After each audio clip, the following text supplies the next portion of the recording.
Bonjour les cousettes, j'espère que vous allez bien. Bienvenue sur le tutophile. Aujourd'hui, nous allons réaliser le Genie. Le Genie, c'est un jean qui est réalisable de trois manières différentes. En bootcut, ça revient à la mode, tant mieux. En skinny ou en corsaire. Le Genie, c'est un taille haute avec des poches italiennes. Les poches italiennes, j'adore. On peut mettre les mains dans les poches, on peut mettre son téléphone. Je suis fan des pochettes. Pour avoir le patron et les instructions, il faut cliquer sur le lien qui est en descriptif de la vidéo. Voilà, le tutophile.fr. Vous cliquez dessus, vous l'achetez. C'est un patron payant. Merci de ne pas le diffuser, de ne pas le partager. Une fois que vous l'avez acheté, vous verrez, il y a 4 fichiers. Un fichier pour les instructions, un fichier A4 bootcut, un fichier A4 skinny corsaire et un fichier A0. C'est la petite nouveauté. Si vous ne souhaitez pas scotcher vos feuilles, vous pouvez très bien donner le fichier à un imprimeur pour qu'il vous l'imprime au format A0, sachant que les deux patrons tiennent sur deux feuilles A0. Au niveau des fournitures, je ne vais pas toutes les énumérer, je vous les mets pareil dans le descriptif de la vidéo. Je peux au moins vous dire les grandes lignes. Il vous faut donc du jean comptant entre 3 et 5% d'élastane. Ça veut dire que c'est à faible élasticité. Un conseil, lavez-le. J'étais déjà au courant que le jean que j'avais acheté rétrécissait, mais il a vraiment beaucoup rétréci. Bon, je me plains pas, je l'ai payé 1,50 € le mètre. Oui, non, je me plains pas. Donc, il vous faudra du jean entre 3 et 5% d'élastane. Au niveau des quantités de jean de la taille 34 à la taille 42, il vous faudra 1,50 m sur 1,40 m de lace. Et de la taille 44 au 60, il vous faudra 2,40 m sur 1,40 m de lace. Pour tout le reste des fournitures, comme je vous l'ai dit, c'est en descriptif de la vidéo. Passons à l'impression. Oui, regardez votre niveau d'encre, ça je peux vous le dire. Niveau d'encre et le nombre de feuilles, il va falloir imprimer dans tous les cas 38 feuilles. 19 d'instructions, 19 de patron. Donc vérifiez que vous n'êtes pas, en manque d'encre. Je vous conseille très fortement d'imprimer la première page du patron, peu importe la planche, qui contient le carré test de 5 cm de côté. Donc réglez votre imprimante sur taille réelle et impression portrait ou paysage automatique. Ok? Pour l'instant, vous me suivez? Une fois que votre carré test fait bien, vous avez imprimé le carré test et qui fait bien 5 cm, vous pouvez imprimer tout le reste de la planche. Vous allez voir une petite nouveauté sur les pages les pages de la planche du patron. Il y a une petite bordure, j'en parle dans les instructions, il y a une petite bordure de 5 mm qui fait tout le tour. Vous avez juste à superposer les bordures entre elles. Vous respectez comme d'habitude les lettres, ok, pour avoir un cercle, mais en plus il y a une petite bordure toute fine. Voilà, j'ai trouvé ça beaucoup plus pratique pour rassembler. J'aurais dû le faire avant. Je m'excuse de ne pas y avoir pensé avant. J'apprends de mes erreurs. Comme d'habitude, pour tester l'élasticité de votre tissu, si vous ne connaissez pas, vous ne vous souvenez plus de l'élasticité de votre jean, vous coupez un petit échantillon, comme dans le petit livret, conseillé dans le petit livret. Hop, voilà, il y a la taille de l'échantillon. Vous tirez dessus, vous tirez au maximum dessus, et il faut que ce soit élasticité faible. Si votre jean il a une élasticité plus élevée, il faudra prendre une taille en dessous. Et bah s'il n'a pas du tout d'élasticité, prenez une taille au-dessus. Je sais pas si ça existe encore les jeans sans élasticité. Ouais, ça doit exister. Bon, vous avez bien, vous êtes mesuré, vous connaissez votre tour de taille, votre tour de hanche. Vous avez tout bien fait, vous avez bien noté vos crans de montage sur toutes les pièces. Moi, je les note. Hop, je les note à la craie. Voilà, c'est des craies enfants que j'ai taillées. Voilà, comme ça, je peux écrire sur le jean, ça part. Ça se voit mieux que le friction. Là, en plus, c'est du jean un peu brut, donc ça se voit pas terrible, le friction. Mais la craie, ça marche nickel. Nous allons attaquer. Je vous en parle avant d'attaquer. Ah non, attaquons par ça. Hein. Vous pouvez sortir la surjeteuse ou la machine à coudre et il va falloir surjeter toutes les pièces. Vous l'avez peut-être vu, le jean ou le sac de poche qui lui est à réaliser en coton, ça s'effiloche. Donc on surjette tout. Ouais, c'est pas drôle, mais faut commencer par ça. Comme ça après on peut ranger la surjeteuse, c'est fini. Enfin, pour celles qui ont une surjeteuse. Pour celles qui n'ont pas de surjeteuse, le surjet, c'est un zigzag qui se fait au bord du bord accru, en fait, pour tenir le chaîne et trame. Nous en sommes déjà à l'étape 4. Ouh, ça avance. Me demandez pas pourquoi, j'adore commencer par l'arrière, donc nous allons commencer par les poches arrière, qui ont été surjetées, parce que toutes vos pièces ont été surjetées. Avant d'attaquer par les poches, branchez votre fer à repasser. Le mien, il est là, il chauffe. Alors, c'était noté, là j'en ai pas parlé, mais vous l'avez peut-être lu, j'allais dire dans les ingrédients. Non, ça ne se mange pas. Dans les fournitures, il faut des aiguilles spéciales jean, au moins 100. Moi, je suis montée en 100, que ce soit sur la surjeteuse ou la machine à coudre, j'ai mis des aiguilles 100. Bah si, je préfère en parler maintenant. C'est pas un projet compliqué, c'est un projet long, dans le sens où on n'arrête pas d'alterner fil normal et fil pour surpiqûre. Vous savez, le fil un peu plus épais. Voilà, pour les surpiqûres. Et ça, vraiment, on n'arrête pas une couture sur deux. J'essaye d'optimiser, mais c'est compliqué sur le jean. Voilà, pour la création du jean, c'est compliqué. Bon, bref, je continue. J'ai mes poches. Elles sont surjetées à 0,7. Hop, elles sont en droit face à moi. Je fais un premier rabat de 1 cm et j'épingle. Hop, on fait ça pour les deux poches. Et après, on viendra écraser ou marquer le pli au fer. Ah, je vous l'ai pas dit. Alors, ce jean, je le fais en taille 52. Et je ne sais pas encore pour qui, parce que j'ai un nouveau mannequin grande taille. Ce sera à celle qui sera disponible le plus rapidement possible. Donc, si c'est pas Sabrina, ce sera Lucie.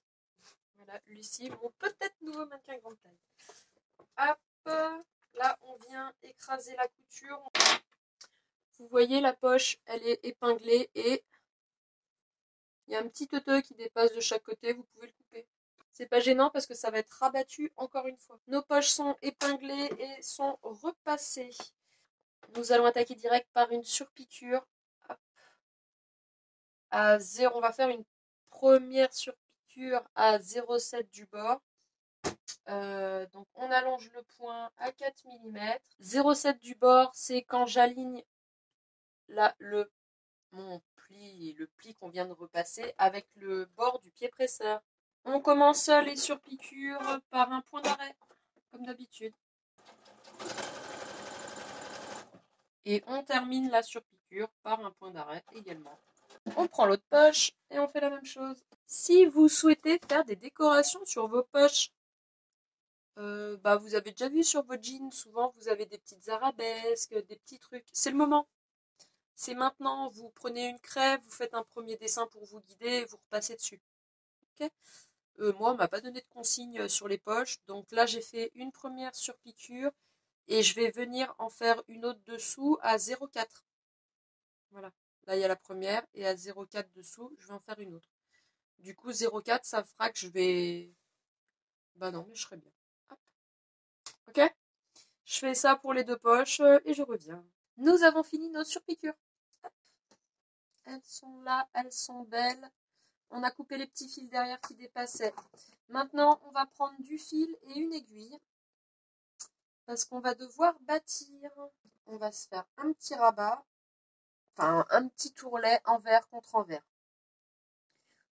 Oui, je sais, mais c'est pas compliqué comme. Moi, j'aime bien faire des jeans. Bah alors maintenant, je ne mets que des que des jeans pour la simple et bonne raison que j'ai tué mes anciens jeans du commerce. Vous savez, la petite usure entre les cuisses. Bon bah non, je vous mens. Il me reste un jean du commerce, mais il va pas faire long feu. Il est un peu transparent entre les cuisses, c'est pas bon signe. Bon, on épingle les deux poches et on faufile pour que ça tienne bien. Mon ourlet est faufilé. Et donc de mes deux poches d'ailleurs. Là, il va falloir écraser le pli au fer. Je commence sur l'envers. Voilà. Donc ça, cette tête-là. Maintenant, il faut prendre la partie jambe arrière, qui est la pièce 5. Toutes les pièces ont bien sûr été surfilées. Je le précise, enfin si je l'ai bien dit dans les instructions, on commence par ça, surfiler toutes les pièces. Donc là, elles sont surfilées. Et bien sûr, sur cette pièce 5, vous avez fait le repère pour la pose de la poche. Prenez votre pièce 5, c'est la jambe arrière, endroit face à vous. Et vous voyez, moi j'ai bien mon repère que j'ai fait à la craie. On prend la poche, on vient la poser envers contre endroit. On épingle la poche, alors pas sur... je préfère l'épingler plutôt au milieu que sur les côtés. Là, elle est bien épinglée. En fait, on va faire comme un appliqué. On a posé la poche et on va faire une première surpiqûre à 2 mm du pli. Hop. Et après, on viendra faire une deuxième surpiqûre à 4 mm de la première surpiqûre. Donc pour l'instant, ça va. On n'a pas besoin de changer les réglages de la machine. Quand on va commencer à coudre, moi je vais commencer là à coudre. Il y a un petit peu d'épaisseur. Du coup, je vais utiliser ma belle-mère. Ouais, vous l'avez vu, non, dans le matériel. Les belles-mères, pour moi, c'est des cales. Bon, alors là, c'est un calendrier que j'ai coupé en morceaux. Hop, voilà, j'ai coupé des bouts de calendrier. Et ça permet au pied, en fait, de partir droit et pas tout penché. Ça, on va dire que c'est le pied. S'il commence à partir penché, vous savez, il va un peu patiner et il va faire des petits points tout moches. Alors que là, on part sur une surpiqûre qui fait toujours 4 mm de long. Je prends l'ensemble, je me mets à 2 mm, je prends mes cales et je viens glisser les cales à l'arrière du pied. On va l'appeler le talon. Je baisse mon pied sur la cale. J'ai 3 cales, mais je pense que je vais en utiliser que 2 en fait. Il ne faut pas mettre la cale sous l'aiguille, hein, c'est vraiment sous le talon. Marche arrière. Marche avant. Hop. Les cales sont tombées derrière, c'est bon signe, c'est qu'on n'en a plus besoin. J'arrive au coin de la poche, je lève le pied, je tourne et je me repositionne comme il faut. Et du coup, comme j'ai tourné mon pied, le talon, il est pas terrible. Donc, je vais remettre une cale dessous. Hop. Voilà. Pour repartir bien droit. On lève le pied, on tourne l'ouvrage. On met des cales dessous. Je sais pas si vous voyez. Je dépasse un tout petit peu de la poche et je fais un petit point arrière, un petit point avant pour renforcer la couture. Enfin, la surpiqûre, mais qui nous sert d'appliqué et qui va tenir la poche. Hop. On inspecte sa couture. Moi, ça a cette tête-là. Alors, je vais retirer mes épingles. On va faire tout de suite la même chose, vu que notre réglage, il est bien pour être à 2 mm. On fait tout de suite la même chose avec l'autre poche arrière. Maintenant, on va devoir en faire une deuxième à 4 mm, donc à l'intérieur, hein, à l'intérieur de la première, à 4 mm. Voilà. Les surpiqûres sont faites. Je vous montre de plus près. Hop. Voilà. On en a fini avec les poches arrière. C'était pas le plus compliqué. Ok, maintenant on va devoir mettre l'empiècement d'eau et son numéro, du coup, c'est la pièce 6. Alors, faut pas vous bourrer sur les pièces 6. Ça arrive, surtout si c'est votre premier pantalon. Là, j'ai la fourche. La partie de la pièce 6, la plus large, elle est dans le prolongement de la fourche. Ok? Et le côté de la pièce qui est un petit peu arrondi, il est sur la hanche. J'espère que vous avez compris. Lui, il est un petit peu arrondi. Et cette largeur-là, elle va au niveau de la fourche. Ça veut dire que quand on est comme ça, vous voyez, elles sont juste posées toutes les deux en droit face à moi. Donc, la plus large, elle est bien côté fourche, arrière. Et là, la petite partie que vous ne voyez pas, voilà, la petite partie un petit peu arrondie, elle est sur la hanche. Je viens poser l'empiècement, hop, endroit contre endroit. On l'épingle et on va venir la coudre au point droit. On fait exactement la même chose, hop, avec l'autre jambe, on prend notre pièce. Donc là, vous voyez, j'ai ma fourche arrière. Donc la partie la plus grande, elle va côté fourche. Et la partie qui est un petit peu incurvée, comme ça, elle est côté hanche. Hop, on vient plaquer endroit contre endroit. Et on épingle. Maintenant, il va falloir qu'on désenfile, qu'on retire le fil à surpiqûre. Hop. Et qu'on prenne un fil normal, en fait, pour l'assemblage des pièces. Donc là, j'ai bien épinglé. Mon aiguille est au milieu, longueur de point 3 mm. Je viens mettre bord à bord, donc le bord du pied presseur avec le bord que j'ai épinglé. Je range la machine, j'inspecte ma couture. Sur l'envers, je vais repasser ma couture. Donc le jean, il est comme ça. La couture, on va l'écraser avec le fer vers le bas. Voilà, côté poche. On écrase la couture côté poche.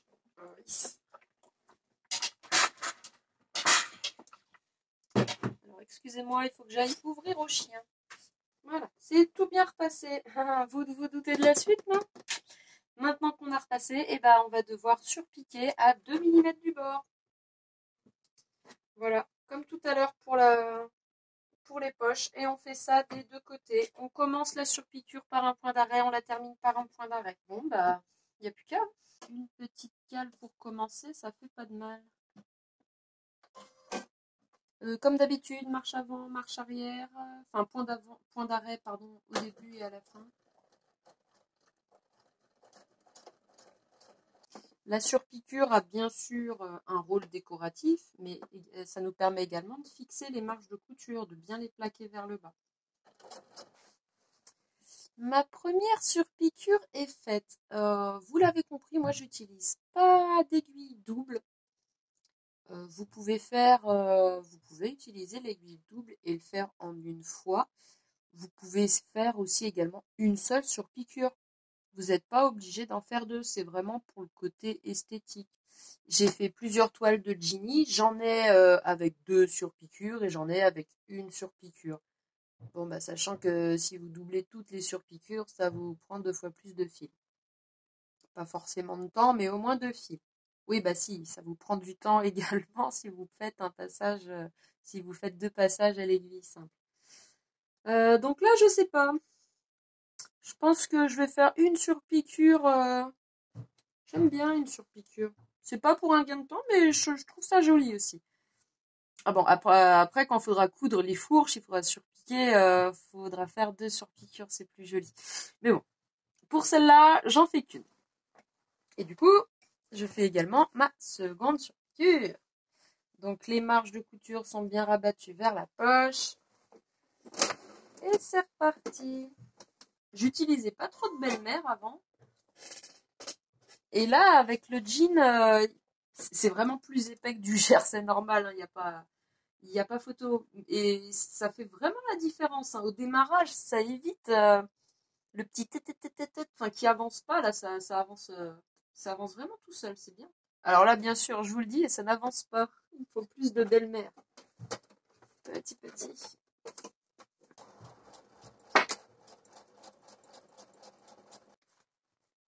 Hop, voilà. Bon, je reste donc sur une surpiqûre pour ces empiècements, sachant que vous pouvez très bien en faire 2. C'est juste une question de goût. Si c'est votre premier jean, votre première toile, faites qu'une surpiqûre. Non, mais on sait que les jeans suivants seront toujours plus réussis. Donc, gâchez pas du fil pour le premier. Oui, mon jean a des couleurs un peu bizarres, je sais. Il est bleu, pas trop bleu. Mais je l'ai payé 1,50 €. Hein. Qui dit mieux 1,50 € le jean? Franchement, 1,50 € le mètre. Autant vous dire que j'en ai pris... je crois que j'en ai pris 20 mètres, quelque chose comme ça. Bon, bref. Nous avons notre jambe arrière endroit face à nous. Il faut prendre l'autre jambe arrière et venir la poser endroit contre endroit. Couper les petits fils qui dépassent. Donc jambe arrière, endroit contre endroit. On vient épingler la fourche. Là, on épingle. Vous, ce que je vais vous demander, c'est de bâtir. Alors, soit avec une fil et aiguille à la main, soit à la machine à coudre au point droit le plus long possible sans faire de point d'arrêt au début et à la fin. Avant de faire cette couture et après la sur piqûre ou les sur piqûre en fonction de ce que vous voulez, il faudra faire un essayage. Ok. Donc pour vous là, ça sert à rien de coudre tout de suite sans l'essayage. Je préfère préciser d'emblée direct. Il faudra faire un essayage avant cette couture-là définitive. Moi, je vais quand même la coudre. Ah oui, vous pouvez l'essayer. Moi, j'ai Sabrina ou Lucie qui vont l'essayer.